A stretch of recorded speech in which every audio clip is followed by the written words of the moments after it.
Thank you, Mr. Speaker. In honor of Memorial Day, I rise to recognize a true gentleman who lived a life of honor and service to the nation and the community of Spokane, Mr. Jack Daniels Holsclaw. Mr. Holsclaw was born in Spokane and from a young age demonstrated excellence. As a 15-year-old, he was the first African-American to achieve the rank of Eagle Scout in Spokane. Attending North Central High School, he excelled academically in sports and later attended both Whitworth College and Wash State University, where he played baseball for famed coach Arthur Buck Bailey. On October 5th, 1942, Jack enlisted in the Army as a private and later entered flight school. He trained at the Tuskegee Army Airfield in Alabama and received his wings and commissioned in the Army Air Corps in 1943.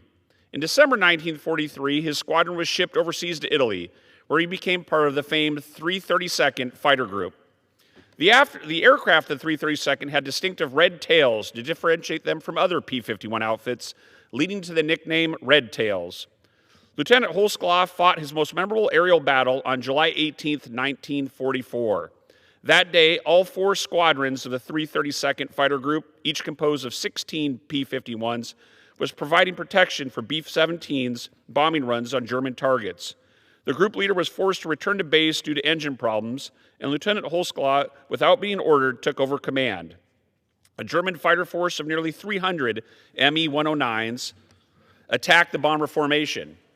3 squadrons stayed with the bombers, while Lieutenant Holsclaw, as flight leader of the day, took part in a mission. They were able to pursue, in certain circumstances in the battle, 11 German planes were shot down. Lieutenant Holsclaw shut down 2 Me-109s. The effective 332nd Fighter Group reaction allowed the bombers to hit their targets with no losses.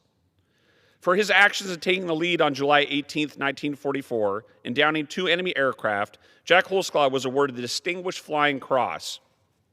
By December 1944, he had completed 68 combat missions.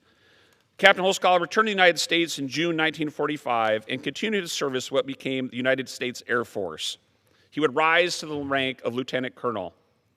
On December 31st, 1964, Lieutenant Holsclaw retired and received the Distinguished Service Medal for his accomplishments. Jack and his wife Bernice ultimately returned to Spokane, where he completed a second career in banking in 1983.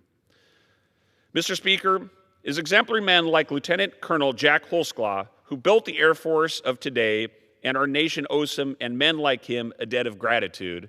And I would say, as a father of children that attend North Central High School, I hope that they one day grow up to be citizens like Lieutenant Holsclaw.